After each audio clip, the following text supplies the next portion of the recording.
사도행전 13장 22절 말씀.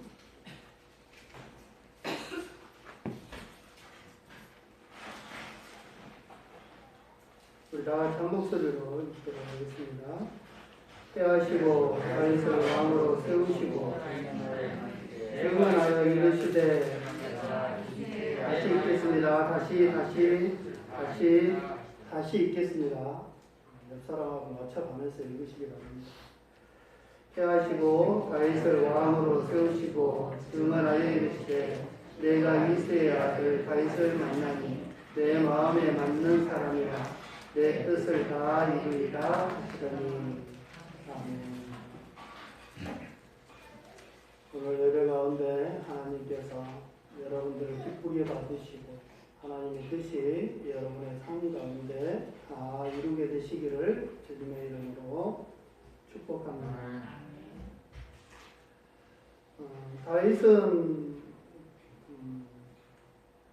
하나님에게 있어서 또 하나님은 다윗에게 있어서 어떻게 역사하셨고 또 어떻게 만들어 가셨는가. 다윗 하나님은 어떤 분이시기에 다윗을 그토록 위대한 신앙인으로 만드셨는가. 신앙생활하면서 하나님을 아는 지식은 굉장히 중요합니다. 우리 어른들도 하나님을 아는 지식은 중요합니다. 내가 하나님을 아는 만큼 하나님은 나에게 있어서 전능하신 것. 내가 하나님을 모르면 하나님은 전능하신 분이 될 수가 없죠. 그러나 내가 알면 아는 만큼 지혜가 있는 만큼 하나님 앞에 붙들리게 되고 하나님을 붙잡게 됩니다. 그래서 우리가 하나님을 아는 지식은 날로 키워야 돼요. 호세아 선지자가 말하죠. 4장 6절에 뭐라고 말합니까? 내 백성이 지식이 없음으로 망하는도다. 네가 지식을 버렸으니 나도 너를 버려 내 제사장이 되지 못하게 할 것이요. 네가 네 하나님의 율법을 잃었으니 나도 내 자녀들을 잊어버리리라. 이스라엘 백성들이 하나님을 잊었어요. 그러니까 어떻게 해요? 하나님도 이스라엘 백성들을 잊어버리겠다는 거예요. 이스라엘 백성들이 지식을 버렸어요. 하나님께서도 이스라엘 백성들을 버리시겠다는 거예요. 그래서 이스라엘 백성들에게만 국한된 말이죠. 우리에게도 똑같이 적용되는 말씀이고, 우리가 하나님을 아는 것을 놓쳐버리고 하나님을 아는 것을 등한시하면 하나님 역시도 우리를 버리실 것이고 우리를 잊어버리실 것이라. 저와 여러분은 오늘 설교를 통해서 다윗의 하나님이 어떤 분인지를 알고 다윗처럼 하나님을 잘 섬기기를 주의 이름으로 축복합니다. 본문은 사도 바울이 비시디아 안디옥 회당에서 설교하는 내용 중에 일부예요. 그 설교의 핵심은 예수 그리스도로 인한 구원입니다. 예수 그리스도는 다윗의 혈통으로 태어났고 다윗의 예언대로 죽으셨다가 사흘 만에 다시 살아났어요. 사도 바울은 예수 그리스도를 힘입는 사람, 즉 예수 그리스도를 힘입는 사람은 제 사함을 받고 구원을 얻는다고 선포를 합니다. 사도 바울은 설교 중에 다윗을 언급을 해요. 다윗은 예수님이 태어나기 전 사람이에요. 그런데 예수 그리스도를 선포하면서 다윗을 언급하고 있어요. 본문은 사울이 언급한 다윗에 관한 내용 중에 한 구절인데 22절 내용에 보니까 하나님께서 사울 왕을 폐하시고 다윗을 왕으로 세우셨는데 하나님께서 다윗을 왕으로 세우신 이유는 다윗이 하나님의 마음에 맞는 사람이었고 또 다윗이 하나님의 뜻을 이룰 수 있는 사람이었기 때문이다 라고 말하고 있는 거죠. 오늘 설교는 다윗이 일생 동안 하나님을 섬겼는데 다윗이 섬긴 하나님이 어떤 분인지 말씀드리겠고 다윗 하나님은 어떤 분이실까요? 다윗 하나님은 첫 번째로는 약한 자를 강하게 하시는 하나님. 꼭 강한 자가 이기라는 법은 없죠. 꼭 강한 자가 위대한 인물이 되라는 법도 없습니다. 약하지만 하나님이 주신 기회를 잘 잡는 사람은 위대한 사람이 될 수가 있어요. 토스칸이라는 세계적인 지휘자 아시죠? 몰라도 할 수 없고. 근데 원래 이 사람이 지휘자가 아니었어요. 어떤 사람이냐면 첼로 연주자였어요. 그런데 불행하게도 그는 아주 눈이 안 좋아요. 근시. 그렇다고 해서 첼로를 포기할 수도 없고, 그래서 그는 피나는 연습을 합니다. 악보가 잘 안 보이니까 어떻게 악보를 통째로 외워버립니다. 그러던 어느 날 연주회를 하게 되어져 있던 바로 전날에 마지막 연습을 하고 있는데 지휘자가 그만 병원에 아파서 병원에 입원하게 됩니다. 연주회가 내일입니다. 지휘자가 없는 오케스트라 상상이 되십니까? 갑자기 다른 지휘자를 구할 시간도 없잖아요.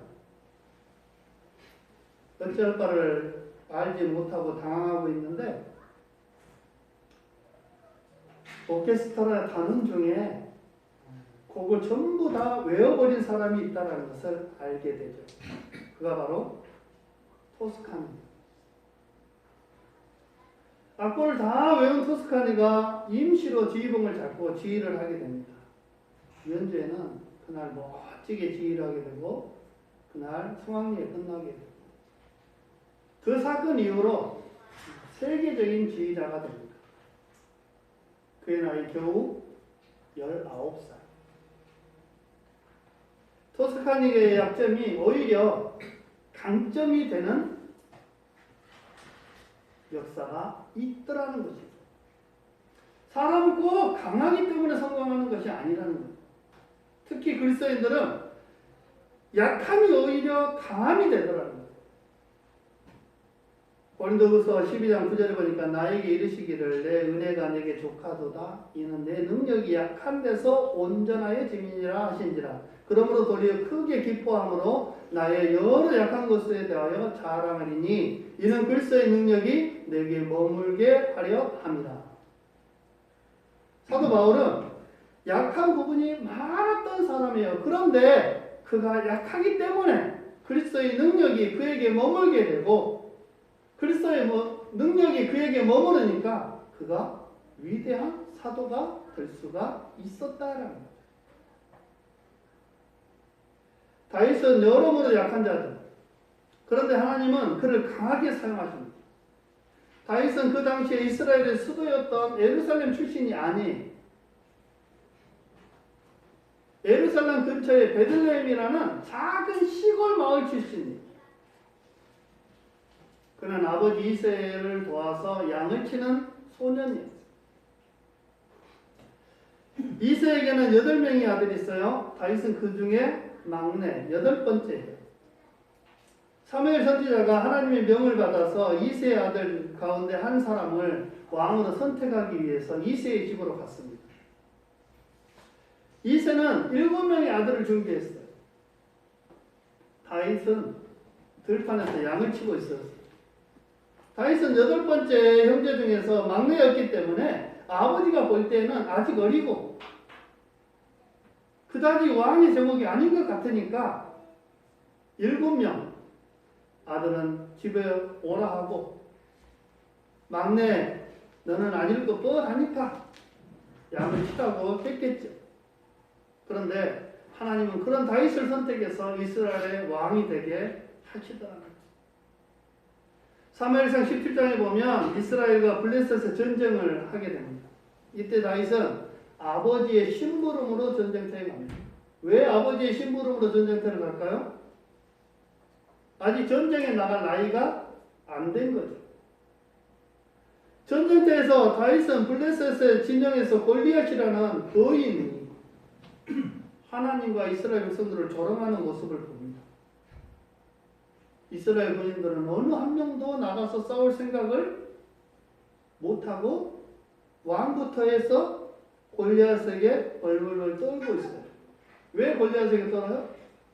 골리앗은 그만큼 큰 거인이었다라는 거죠. 골리앗의 키가 대략 3m. 제가 178이니까 거의 저 2배, 천장도 뚫고 넘어가겠네요. 그가 입은 갑옷과 그가 들고 있는 창의 무게만 해도 63kg. 여기서 63kg 안 되시는 분들이 있죠. 사람 하나를 입고 다니는 거예요, 골리앗은.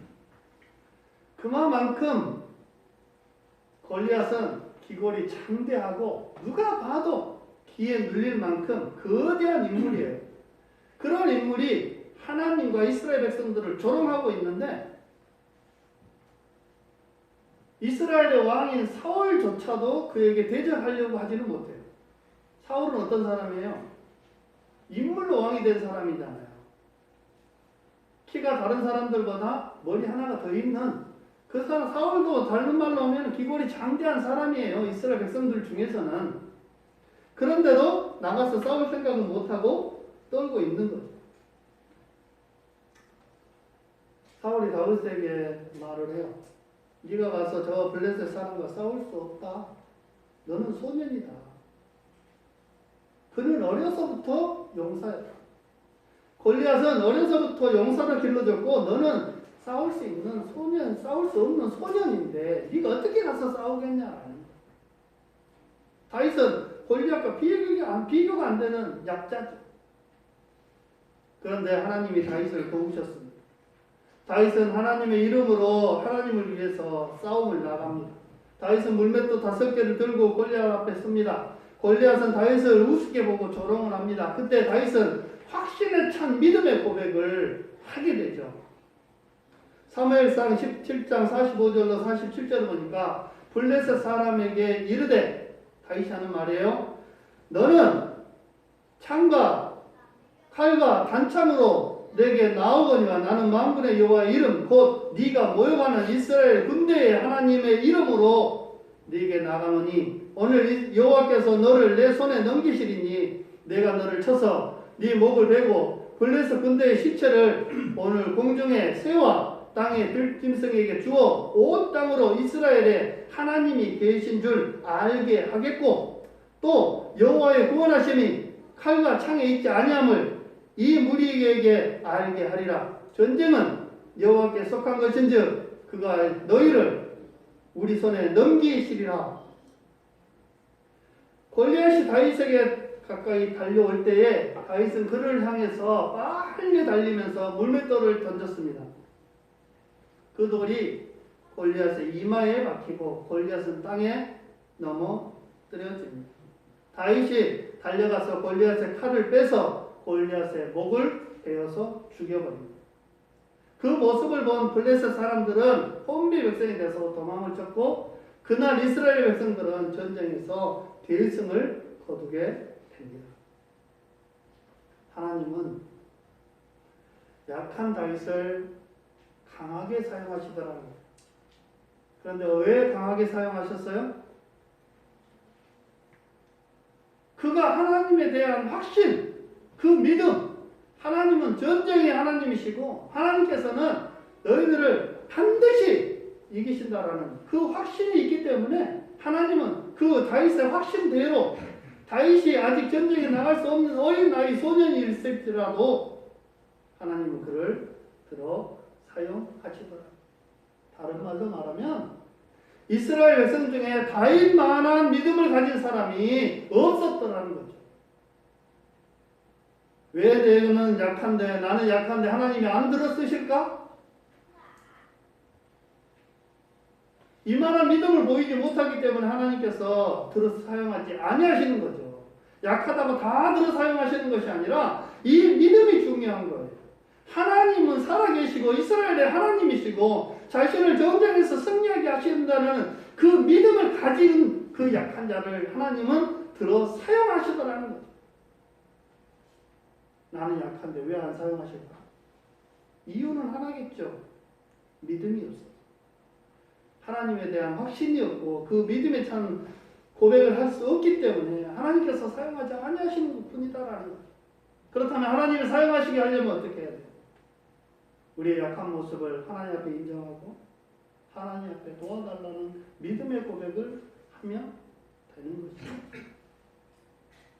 사무엘상 18장 7절을 보니까 여인들이 뛰놀면서 노래를 하는데 어떻게 노래를 해요? 사울이 죽인 자는 천천히요 다윗은 만만히요.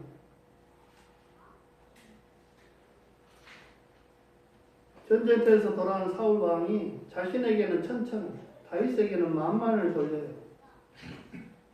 이 여인들의 노래소리를 듣고 사울은 왕은 화가 나죠. 화가 나. 저 같아도 화가 날 것 같아요.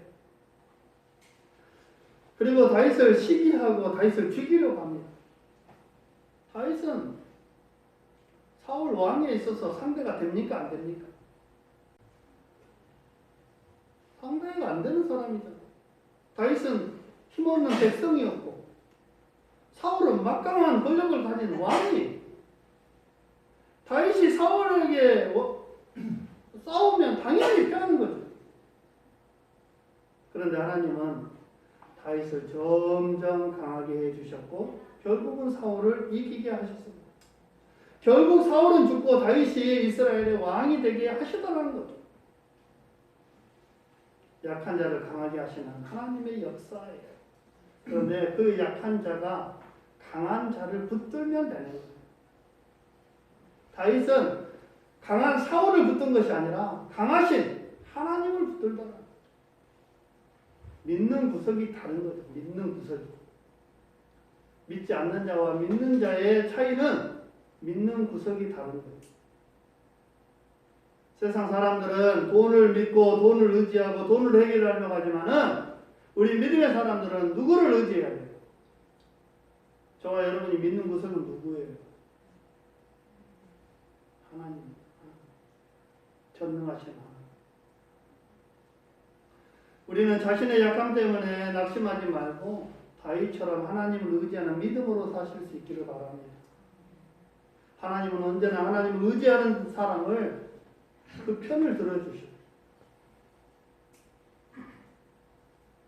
당장은 강자를 이길 수 없을 것 같아도 시간이 지나면 결국 믿음의 사람이 승리하는 줄 믿으시기 바랍니다. 저와 여러분은 자신의 약감 때문에 기가 죽어서 살지 마시고 약하지만 하나님을 의지하면 하나님은 약한 나를 강하게 사용하실 줄로 믿으시기 바랍니다. 하나님은 가난한 나를 부하게 하시고 미련한 나를 지혜롭게 하시는 하나님이에요. 중요한 것은 뭐냐면 내가 약한 것 때문에 기가 죽어서 사는 것이 아니라 하나님을 의지하면서 사는 거예요. 다윗의 하나님은 약한 자를 강하게 하시는 하나님이었다라는 거예요. 그런데 그 다윗의 하나님이 누구의 하나님이에요? 저와 여러분의 하나님이죠. 우리는 지금 다윗처럼 약해요. 믿을 구석은 하나님밖에 없다. 두 번째로는 하나님은 중심을 보시는 하나님. 여호와께서 하나님을 떠난 사울 왕 대신에 새로운 왕을 세우시기로 결정을 하십니다. 하나님은 사무엘을 베들레헴에 사는 이새의 집으로 보내죠. 사무엘은 베들레헴에 가서 이새와 그 아들들을 불렀습니다. 사무엘이 이새의 첫 번째 아들 엘리압의 외모를 보고는 그를 왕으로 기름 부으려고 했어요. 그랬더니 하나님께서 사무엘을 막으셨어요. 사무엘상 16장 7절에 보니까 여호와께서 사무엘에게 이르시되 그의 용모와 키를 보지 말라. 내가 이미 그를 보렸노라. 내가 보는 것은 사람과 같지 아니하니 사람은 외모를 보거니와 나 여호와는 중심을 보시느니라 하시더라. 엘리압의 외모가 사울 왕처럼 왕이 될 만할 정도로 위엄이 있었거나 멋있어 보였다라는 거죠. 첫 번째 아들 엘리압이 왕이 되게 하시려고 하나님께서 부르셨구나. 사무엘은 하나님 앞에 묻지도 않고 그를 왕으로 세우려고 했습니다. 그런데 하나님이 뭐라고 말해요? 그의 중심을 보시고 불합격 통보를 내리십니다. 이새가 아비나답을 부릅니다. 그도 불합격. 삼마를 불러요. 그도 불합격. 거기에 있던 7명의 아들들이 다 불합격. 하나님 보시기에 합당하지 않더라는 거죠. 그래서 이새는 들판에서 양을 치던 막내 아들 다윗을 부릅니다. 사무엘이 다윗을 보니까 여호와께서 다윗에게 기름을 부어라라고 말합니다. 하나님이 다윗을 왕으로 세우실 때 보신 것은 외모가 아닙니다. 물론 다윗이 잘생긴 것은 다윗의 조각상 이런 것 때문에 알 수가 있지만은 여기서 말하는 것은 어린 나이에 왕이 될 만한 나이가 아니었다라는 것이죠. 그런데 그럼에도 불구하고 다윗의 중심에는 하나님이 서 계시더라는 거예요. 하나님은 사람의 외모를 보시는 분이 아니에요. 하나님께서 사람의 외모를 보시면 하나님이 회개하셔요. 맞잖아요. 우리를 누가 만드셨어요? 하나님이 만드시고 하나님이 웃으셔. 저 사람 못생겼네. 저 사람 영 아니네. 이럴 수는 없잖아요.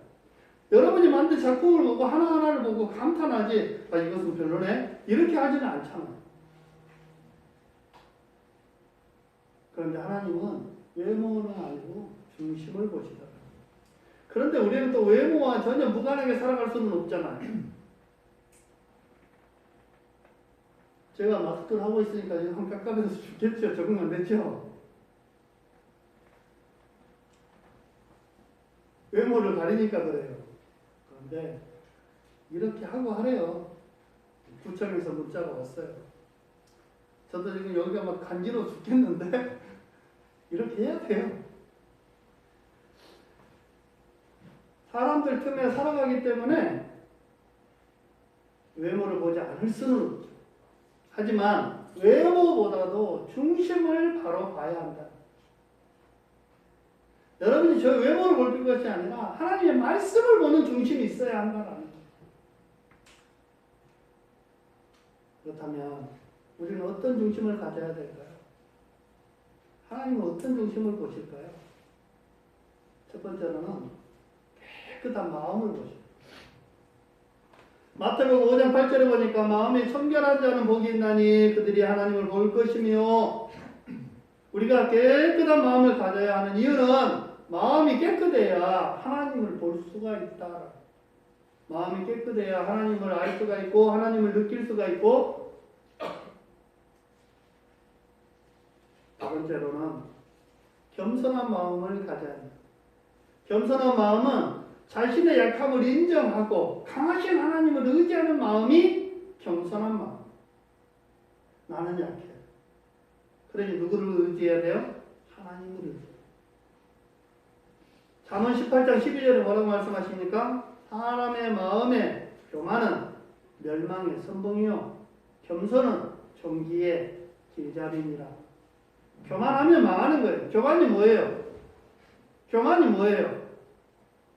내가 최고야. 나 위에 없어. 이게 교만이잖아. 하나님께서는 교만한 자를 멸망시키신다. 하지만 겸손하면 존귀한 자가 돼. 겸손해야 하나님의 복을 받는 거예요. 세 번째로는 사모하는 마음을 가지십시오.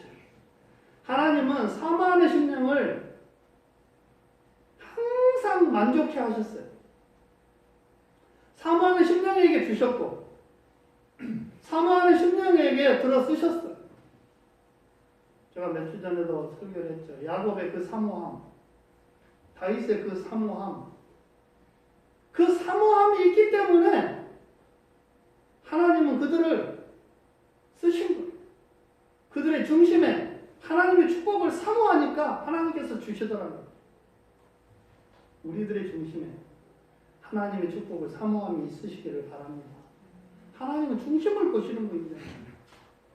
우리는 깨끗한 마음, 겸손한 마음, 사모하는 마음으로 하나님이 보시기에 아름다운 중심을 가져야 한다라는 거예요. 세 번째로는 계시하시는 주님. 계시가 뭡니까? 보여준다라는 거죠. 여러분, 죄인은 어떻게 구원을 받습니까? 예수 그리스도께서 우리의 죄를 대신 지시고 십자가에 죽으시고 부활하셨는데 그 사실을 믿음으로 받아들이면 구원을 받습니다. 믿으십니까? 로마서 10장 9절을 보니까 네가 만일 네 입으로 예수를 주로 시인하며 또 하나님께서 그를 죽은 자 가운데서 살리신 것을 내 마음에 믿으면 구원을 받으리라. 저와 여러분은 예수 그리스도의 대속의 죽음이 나를 위해서 죽은 죽음이다라는 것을 믿습니다. 그리고 예수 그리스도께서 죽은 지 사흘 만에 부활하신 것을 믿습니다. 그래서 우리는 구원을 받았잖아요. 여러분, 그러면 다윗은 어떻게 구원을 받았을까요? 우리는 예수님이 태어나시고 십자가의 사건을 다 거치시고 난 다음에 알게 됐는데 다윗은 예수님이 태어나기 전이잖아요. 다윗의 자손으로 예수가 태어났잖아요. 그러면 다윗은 어떻게 구원을 받았을까요? 다윗도 어려운 건 아니죠. 다윗도 우리와 같은 믿음으로 구원을 받습니다. 우리는 오신 예수를 믿었고 다윗은 오실 예수를 믿었어요. 다윗은 아직 오시지 않는 예수 그리스도를 믿었다라는 거죠. 신기하지 않아요? 오시지도 않았는데 다윗의 난 다음에 1000년인가 2000년 전에 예수님께서 오셨는데 그걸 어떻게 믿을 수가 있었어요? 다윗은 어떻게 오시지 않는 예수 그리스도를 믿었을까요?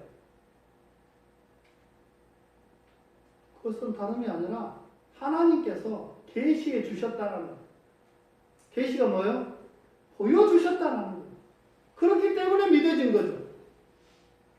계시라는 것은 헬라어로 말하면은 아포칼립스라는 말인데 의미는 감춰져 있는 것을 하나님이 밝혀 보여주신다 이런 뜻이에요. 하나님은 초월적인 존재이기 때문에 사람이 아무리 노력해도 하나님을 알 수가 없어요. 하지만은 우리가 하나님의 계시로 인해서 하나님을 보고 알고 믿게 되는 거죠. 하나님이 보여주신 만큼 믿는 거예요. 보여주신 만큼 아는 거예요. 다윗도 마찬가지예요. 다윗은 예수 그리스도께서 세상에 오시기 전에 1000년 전 사람인데 그런데 다윗은 주께서 대속의 죽음을 당하실 것을 알았고 부활할 것도 알았다라는 거예요. 그걸 어떻게 알았을까요? 하나님이 보여주신 거죠. 베드로 사도는 회중에게 하나님의 큰 일을 말합니다. 베드로가 말한 하나님의 큰 일은 다름이 아니라 복음이에요. 그때 베드로는 다윗이 기록한 시편 말씀을 인용을 합니다. 사도행전 2장 27절에 보니까 이는 내 영혼을 음부에서 버리지 아니하시며 그의 거룩한 자로 썩음을 당하지 않게 하실 것이미로다. 다윗은 그리스도께서 죽으실 것이지만은 썩지 아니하실 것을 알았다. 썩지 않는 것이 뭐예요? 죽은 사람은 썩어야 맞잖아요. 하루 이틀 사흘이 되면은 냄새가 나야 맞잖아요. 그런데 다윗은 썩지 아니할 것을 알았다라는 거죠. 사도행전 2장 31절에 보니까 미리 본 거로 그리스도의 부활을 말하되 그가 음부에서 버림이 되지 않고 그의 육신이 썩지 아니하심을 당하지 아니하시리라 하더니 다윗은 이미 예수께서 십자가에 죽으실 것을 봤고 죽은 후에도 썩지 아니하고 부활하신 것을 다윗은 1000년 전에 예수 그리스도를 봤다는 거예요. 그런데 그가 어떻게 볼 수 있었어요?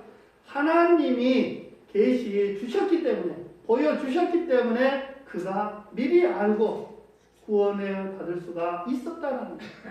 그래서 다윗은 구원을 얻게 되고 다윗이 그리스도를 미리 볼 수 있었던 것은 하나님의 계시였기 때문이다. 우리가 예수 그리스도를 알고 믿고 구원을 얻는 것이 우리가 2000년 전에 태어난 것 아니잖아요. 2000년부터 태어나서 지금까지 살고 있는 것 아니잖아요. 그런데 왜 믿어져요? 다윗과 똑같은 거예요. 그 시대의 사람이 아니니까, 직접 우리가 보지 않았으니까, 그런데 믿어줘요. 성경은 그것을 아주 구체적으로 말하고 있어요.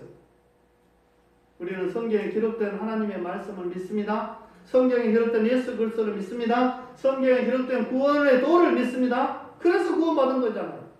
그런데 우리와 같은 성경을 읽고 지식적으로 구원의 도를 이해해도 믿어지지 않는 사람들이 있어요. 그 사람들은 믿어지지 못하기 때문에 구원을 받지 못하는 거예요. 우리들과 그들의 차이가 뭐예요? 바로 이거잖아요. 계시의 차이예요. 하나님이 보여주고 믿게 하느냐, 아니면은 아무리 많은 성경을 읽고 아무리 많이 성경을 읽어도 하나님이 보여주시지 않으면은 그냥 베스트셀러인 거예요. 그냥 이스라엘의 역사인 거예요. 우리는 계시로 인하여 예수 그리스도가 구주이심을 마음으로 믿고 입으로 시인하게 된 것이죠. 우리는 하나님의 계시로 구원을 받습니다. 반면에 성경을 읽고 구원의 도를 머리로 이해해보려고 하는 사람들은, 구원받지 못한 사람들, 그들에게는 하나님의 계시가 없기 때문에. 믿으면 참 신기하다. 예수 그리스도는 2000년 전에 이스라엘의 십자가에 달려 죽으신 분이에요. 우리는 그분을 보지도 못했고 만지지도 못했고 그의 음성을 듣지도 못했어요. 그런데 우리는 그분의 존재를 믿어요. 주님이 나의 죄를 대신해서 지시고 십자가에 죽으셨고 부활하셨다는 것을 믿어져요. 그리고 나는 그 믿음으로 구원을 얻었다라는 확신이 있어요. 내가 믿으려고 하지 않았는데도 믿어졌어요. 왜 믿어졌어요? 내가 믿습니다 하니까 믿어진 거예요? 아니죠. 하나님이 계시로 우리에게 보여주셨기 때문에 우리가 믿어진 거예요. 내가 믿은 게 아니라 믿어진 거예요. 믿어진 거. 성령님은 우리가 예수 그리스도를 알고 믿도록 역사하시는 분이에요. 고린도전서 12장 3절을 보니까 또 성령으로 아니하고는 누구든지 예수를 주라 신할 수 없느니라. 성령으로는 아니하고는 누구든지 예수를 주라고 신할 수가 없다라는 거죠. 하나님은 성령으로 우리에게 계시하셔서 2000년 전에 십자가에서 죽으시고 부활하신 예수 그리스도를 믿게 하셨다라는 거예요. 다윗도 똑같다라는 거죠. 1000년 전에 태어날 예수 그리스도를 미리 보게 하심으로 다윗은 예수 그리스도가 구주이심을 믿었다라는 거죠. 하나님은 계시하시는 하나님. 우리와 다윗은 하나님의 계시로 구원을 받았습니다. 우리가 깨달아야 할 것은 신앙생활은 은혜로 하는 것이다. 계시하시는 하나님을 통해서 우리가 알아야 할 것은 우리는 은혜로 신앙생활하고 있다라는 것입니다. 마지막 네 번째로는 함께 하시는 하나님.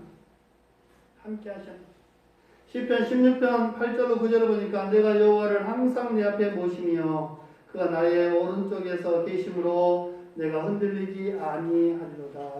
그러므로 나의 마음이 기쁘고 나의 영도 즐거워하며 내 육체도 안전히 살리니.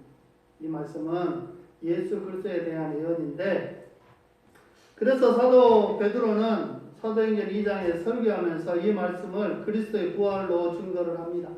이 말씀은 동시에 다윗의 상태를 보여주는데, 다윗은 실제이신 그리스도를 보여주는 그림자예요. 성경에 많은 인물들이 예수 그리스도의 그림자로 보여주잖아요. 다윗은 하나님을 항상 앞에 모시고 살았어요. 그리고 하나님은 다윗의 오른편에 늘 계셨어요. 그렇게 하니까 두 가지 결과가 있더라는 거죠. 다윗은 하나님을 의지했고 하나님은 다윗의 오른편에 늘 계셔서 나타난 것이 뭐냐면 요동하지 않는, 흔들리지 않는 신앙입니다. 다윗 편에서 하나님의 임재를 믿는 믿음을 가지고 있습니다. 그게 뭐예요? 호람대오의 신앙이에요. 하나님이 늘 자신과 함께 하겠다라는 이 신전의식. 하나님이 늘 자신과 함께 하겠다 가지고 그러니까 어때요? 신앙이 흔들리지 않아요. 우리의 신앙이 왜 흔들려요? 하나님을 생각하지 못하고 하나님을 의식하지 못하니까 신앙이 생활이 흔들리는 거예요. 그런데 다윗은 하나님을 의지하고 하나님이 자신의 오른쪽에 늘 계시다고 생각하기 때문에 흔들리지 않는 견고한 신앙인이 될 수가 있었다. 두 번째로는 행복한 신앙생활을 하더라는 거예요. 마음이 기쁘고 영도 즐겁고 육체도 안전하고 이런 사람 행복한 사람 아닙니까? 신자는 어떤 상황 속에서도 요동함이 없어야 돼요. 그리고 늘 행복한 생활을 해야 한다. 그러려면 하나님이 나와 함께 하심을 믿어야 된다. 그리고 범사에 하나님을 인정하면서 살아야 돼요. 그럴 때 다윗처럼 흔들리지 않는 신앙이 되고 마음이 기쁘고 영도 즐겁고 육체도 안전하게 거할 수가 있다는 거예요. 하나님이 함께 하시면 점점 강성해지는 거예요. 역대상 11장 9절에 만군의 여호와께서는 함께 계시니 다윗이 점점 강성하여 가니라. 사울은 다윗을 죽이려고 했고 다윗은 사울을 피해서 도망 다녔어요. 사울은 왕이고 권력을 가진 자예요. 인간적인 시각에서 보면 사울이 이기는 것은 너무나도 당연한 싸움이에요. 그런데 하나님은 다윗과 함께 하셔요. 다윗은 그것을 알았기 때문에 사울을 죽일 수 있는 기회가 2번이나 있었음에도 불구하고 그는 그 기회를 하나님 앞에 돌려드려요. 결국 하나님이 사울을 치시니까 사울은 졸지에 망하게 되고 다윗은 왕이 되더라고요. 하나님이 누구와 함께 하시니까요? 다윗과 함께. 지금 그 하나님이 누구와 함께 하셔요? 저와 여러분과 함께 하시다. 저와 여러분은 지금 어떤 상태에 있습니까? 혹시 사울 왕처럼 쫓기던 사울 왕한테 쫓기던 다윗처럼 어렵고 힘든 상황 속에 있습니까? 주변 환경이나 사람들을 보면 절망 가운데 있는 상황 속에 있습니까? 자신을 볼 때 소망을 가져가는 조그마한 조건도 없지 않습니까? 그럼 하나님을 믿으십시오.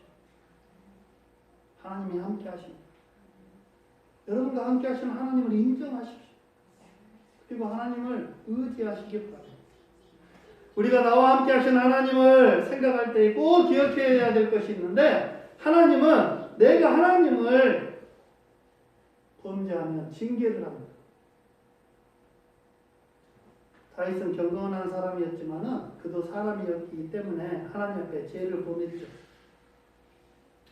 다윗의 일생 중에 2가지 큰 죄를 범해요. 우리가 잘 아는 우리아의 아내 밧세바를 취해서 간음죄를 범했고 그 죄를 승부기 위해서 우리아를 전쟁통에 죽게 만들었고 또 하나의 죄가 있죠. 기억하실지 모르겠지만 인구조사예요. 하나님께서 하지 말라고 했어요. 그런데 다윗은 인구조사를 한 거예요. 왜요? 자기가 그만큼 이스라엘을 키웠다는 거죠. 그 마음속에 교만이 있기 때문에 이제 전쟁을 해도 인구가 많으니까 군사를 일으켜서 할 수 있다. 이런 교만이 싹 텄어요. 그래서 하나님께서는 그것으로 징계를 하십니다. 하나님은 다윗의 죄에 대해서 철저하게 징계하셨어요. 하나님은 다윗의 간음, 살인에 대해서 징계하셨고 하나님께서 밧세바에게 태어난 아이를 치시니까 그 아이가 심하게 앓다가 다윗이 금식을 하면서 하나님 앞에 은혜를 구했지만은 그 아이가 결국 이래 만에 죽었어요. 그게 첫 번째, 다윗이 우리아의 아내 밧세바를 취해서 받은 징계. 두 번째, 인구조사를 해서 받은 징계가 또 있어요. 물론 더 많은 징계도 받았죠. 압살롬이 다윗을 쫓아내고 또 다윗의 후궁들하고 그러니까 동침을 하는, 백성들이 보는 앞에서 동침을 하는, 이제 내가 다윗의 위치에 있다 이것을 보여주려고 하는 그 행위도 하나님께서 이미 예언하신 징계 가운데 하나였고, 또 인구조사를 했을 때 하나님께서 징계를 내리시는데 세 가지 중에 하나를 택하라. 7년의 기근, 3개월의 대적에 의한 쫓김을 당하는 것, 다윗이 3개월 동안 쫓김을 당하는 것, 그리고 세 번째로는 전염병. 다윗이 뭘 선택했어요? 전염병을 선택했어요. 4월 만에 7만이 죽어나갔습니다. 무서운 징계죠. 그런데 하나님께서 다윗을 버리기 위해서 징계를 내리신 게 아니잖아요. 돌아오라. 그 징계가 다윗에 대한 사랑이었죠. 히브리서 12장 6절로 8절을 보니까 주께서 그를 사랑하시는 자를 징계하시고 그가 받아들이시는 아들마다 채찍질하심이니 징계는 다 받는 것이거늘 너희가 너희에게 없으면 사생하여 친아들이 아니니라. 오, 나는 하나님 앞에 징계를 안 받아. 회개하고 회개. 내가 죄를 지었는데 하나님 앞에 징계를 안 받아요. 고민 많이 해야 될걸요. 많이 기도해야 될걸요. 하나님이 징계하시는 하나님이시기 때문에 우리는 하나님을 두려워하고 믿음으로 살아야 됩니다. 징계가 없다고 좋은 게 아니라 죄를 지었으면 징계를 받고 그 징계를 빨리 해결하는 방법은 회개하고 주님 앞에 돌아오는 것입니다. 그 방법밖에는 없습니다. 죄로 인한 하나님의 징계를 푸는 해답은 회개. 하나님은 우리와 함께 하시고 우리에게 은혜를 주시지만 우리가 범죄하고 하나님이 원치 않는 길을 가게 되면 징계하시는 하나님이십니다.